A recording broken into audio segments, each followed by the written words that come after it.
সুপ্রিয় দামরাই সরকারি কলেজের একাদশ শ্রেণীর শিক্ষার্থীবৃন্দ, আশা করি আল্লাহর রহমতে তোমরা সবাই ভালো আছো। আজকের এই ভার্চুয়াল রসায়ন ক্লাসে আমি মোহাম্মদ রুহুল আলম তোমাদের স্বাগত জানাচ্ছি। শিক্ষার্থীরা, গত ক্লাসে আমি তোমাদের সাথে রসায়ন প্রথম পত্রের দ্বিতীয় অধ্যায়ের পলির বর্জন নীতি, কুণ্ডের নীতি ও N+L নিয়ে আলোচনা করেছিলাম। আজ তোমাদের সাথে আমি N+L নিয়মের প্রয়োগ এবং আব্বাও নীতি নিয়ে আলোচনা করব। N+L নিয়মটি আমরা গতটা আলোচনা করেছি, আজ শুধু এর প্রয়োগ নিয়ে আমরা আলোচনা করব। চলো N+L নিয়মের প্রয়োগটি দেখে নেই। এই N+L নিয়ম প্রয়োগটি আমরা একটি সমস্যা সমাধান করে প্রয়োগ করব। সমস্যাটি হলো, নিচের অরবিটাল সমূহকে শক্তির ক্রমানুসারে সাজাও। অরবিটালগুলো দেওয়া আছে 4s, 3d, 4p, 4f, 3p, 5d। এই অরবিটালগুলোকে আমরা N+L নিয়ম প্রয়োগ করে শক্তির ক্রমানুসারে সাজাব। চলো এর সমাধান দেখি। 4s অরবিটালের জন্য প্রধান কোয়ান্টাম সংখ্যা n = 4 এবং সহায়ক অরবিটালের সংখ্যা l = 0। কারণ আমরা তোমাদেরকে বলেছি যে s অরবিটালের জন্য সহকারী কোয়ান্টাম সংখ্যা l এর মান 0। সুতরাং N+L হবে 4 + 0 = 4। 3d অরবিটালের জন্য n = 3 এবং l = 2। সুতরাং N+L হবে 3 + 2 = 5। 4p অরবিটালের জন্য n = 4, l = 1। সুতরাং N+L এর মান হবে 4 + 1 = 5। 4f অরবিটালের জন্য n = 4, l = 3। সুতরাং N+L হবে 4 + 3 = 7। 3p অরবিটালের জন্য n = 3, l = 1। সুতরাং N+L এর মান হবে 3 + 1 = 4। 5d অরবিটালের জন্য n = 5, l = 2। সুতরাং N+L এর মান হবে 5 + 2 = 7। এই N+L নিয়ম ব্যবহার করে কিভাবে আমরা তাদের শক্তি ক্রমে সাজাবো সেটি আমরা নীতিটি আরেকবার দেখে নিই। আমরা জানি যে অরবিটালের N+L এর মান কম সেটি নিম্ন শক্তির অরবিটাল। আবার যদি দুটি অরবিটালের N+L এর মান সমান হয় তাহলে যার n এর মান কম সেটি হবে নিম্ন শক্তির অরবিটাল। সুতরাং আমরা এখানে দেখতে পাচ্ছি যে 4s এবং 3p এই দুটি অরবিটালের N+L এর মান 4, কিন্তু 3pর মধ্যে n এর মান 3 এবং 4s এর মধ্যে n এর মান 4। যেহেতু 3pর মধ্যে n এর মান কম, সুতরাং 4s এবং 3pর মধ্যে 3p হবে নিম্ন শক্তির অরবিটাল। আবার 3d এবং 4p এই দুটির N+L এর মান উভয়ের 5, কিন্তু এই দুটির মধ্যে 3pর মধ্যে n এর মান 3 আর 4pর মধ্যে n এর মান 4। যেহেতু n এর মান 3 4 অপেক্ষা ছোট, সেজন্য এই 4p এবং 3dর মধ্যে 3d হবে নিম্ন শক্তির অরবিটাল।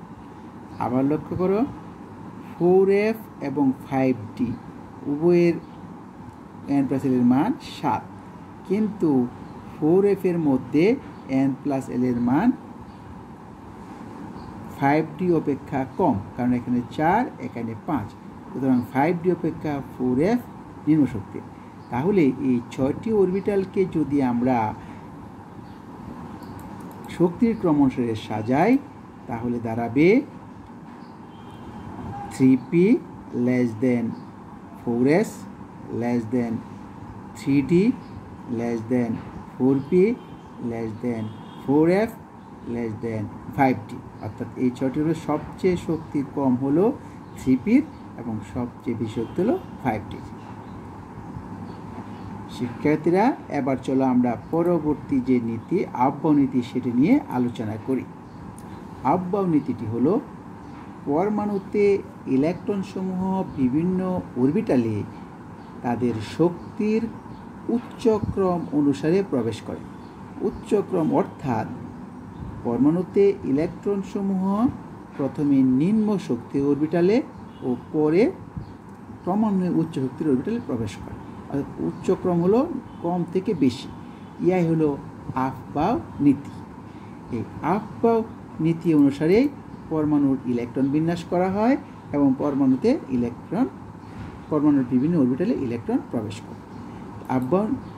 আফবাও নীতি অনুসারে যে ইলেকট্রন বিভিন্ন অরবিটালে প্রবেশ করে সেটি চিত্রের সাহায্যে তোমরা লক্ষ্য করো। প্রথমে ইলেকট্রন প্রবেশ করবে 1s, তারপর 2s, অর্থাৎ এখানে শেষ হলে আবার এখানে যেতে হবে, তারপর 2p, 3s, 3s এর পরে 3p, 3pর পরে 4s, 4s এর পরে 3d, 4p, 5s, 4d, 5p, 6s, 4f, 5d, 6p, 5f, 6d, অর্থাৎ এই ক্রম অনুসারে এই অরবিটালে ইলেকট্রন সমূহ প্রবেশ করে। তাহলে চলো আমরা একটা উদাহরণ দেখি যে আফবাও নীতি প্রয়োগ করে আমরা নাইট্রোজেন পরমাণুর ইলেকট্রন বিন্যাস করব।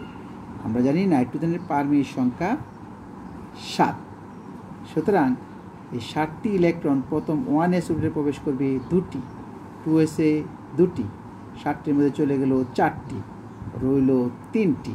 এখন 3টি ইলেকট্রন প্রবেশ করবে হলো 3pতে, কারণ 3pতে ইলেকট্রন সর্বোচ্চ প্রবেশ করতে পারে 6টি, কিন্তু ইলেকট্রন শেষ, এই জন্য তোমার 3p এই 7টি ইলেকট্রন হয়ে গেল। 7টি ইলেকট্রন যদি আমি চিত্রের সাথে দেখাতে চাই, এই যে প্রথম শক্তি স্তরে 2টি, এই যে 1s মানে প্রথম শক্তি স্তর 2টি, দ্বিতীয় শক্তি স্তরে 2টি আর 3টি 5টি, এই 5টি দেখো তৃতীয় শক্তি স্তরে, এই যে 1 জোড়া 3টি 4টি 5টি, অর্থাৎ দ্বিতীয় শক্তি স্তরে 5টি, প্রথম শক্তি স্তরে 2টি, এই হলো তোমার নাইট্রোজেন ইলেকট্রন বিন্যাস। আবার যদি আমরা আরেকটা উচ্চ স্তর ইলেকট্রন বিন্যাস দেখি, যে পটাশিয়ামের পারমাণবিক সংখ্যা হলো 19। তাহলে এই পাশে আমরা ইয়াটা দিয়ে দিলাম, আফবাও নীতি অনুসারে শক্তিক্রম দিয়ে আমরা করলাম। প্রথমে আমরা 19টি ইলেকট্রনের ইলেকট্রন বিন্যাস এবার করব। 1s2, 2s2, 2p6, অর্থাৎ প্রথম শক্তি স্তরে 2টি, দ্বিতীয় শক্তি স্তরে 2 + 6 8টি, তৃতীয় শক্তি স্তর 3s, 2, 3p6, তাহলে এখানে চলে গেল আমাদের 3p6 মোট 18টি, তাহলে হলো 4s1, অর্থাৎ 19টি। তাহলে তোমরা ভাবতে পারো যে 3pর পরে তো 3d আসার কথা, কিন্তু নয়। তাকিয়ে দেখো 3pর পরে আসছে 4s, 4s পূর্ণ হওয়ার পর ইলেকট্রন যাবে 3dতে, অর্থাৎ এইটা হলো আফবাও নীতির প্রয়োগ। এই আফবাও নীতি প্রয়োগ করেই আরও বড় বড় পারমাণবিক সংখ্যার মৌলের পরমাণুর ইলেকট্রন বিন্যাস করা হয়। এখন এই যে আজকে দুটি আমরা পড়লাম, একটা হলো n+l এর নিয়মের প্রয়োগ এবং একটা হলো আফবাও নীতি। এই দুটি বিষয়ের উপর তোমাদের একটি বাড়ি কাজ দেওয়া হলো, নিচের অর্ডার সময়ে তাদের শক্তির ক্রমে সাজাও। 2s, 5p, 4s, 4d, 3d, 4f, এই অরবিটাল সমূহের প্রত্যেকটি তোমরা n+l এর মান বের করে n+ শক্তির ক্রমের জন্য দুটি সূত্র রয়েছে, আগে পড়িয়েছি, এই দুটি ব্যবহার করে বাড়িতে তোমরা এগুলাকে শক্তির ক্রমের সাথে সাজাবে। 2 নম্বর হলো আফবাও নীতি প্রয়োগ করে ইলেকট্রন বিন্যাস করা। তোমরা আফবাও নীতি প্রয়োগ করে ইলেকট্রন বিন্যাস করবে। ক্লোরিন পারমাণবিক সংখ্যা 17, ক্যালসিয়াম পারমাণবিক সংখ্যা 20, আয়রন পারমাণবিক সংখ্যা 26, ম্যাঙ্গানিজ পারমাণবিক সংখ্যা 25, কপার পারমাণবিক সংখ্যা 29। এই 5টি মৌলের ইলেকট্রন বিন্যাস তোমরা বাড়িতে চেষ্টা করবে। তাহলে এর পর্যন্তই। আগামী ক্লাসে তোমাদের অন্য কোনো নতুন কিছু বিষয় নিয়ে হাজির হব। সবাইকে ধন্যবাদ।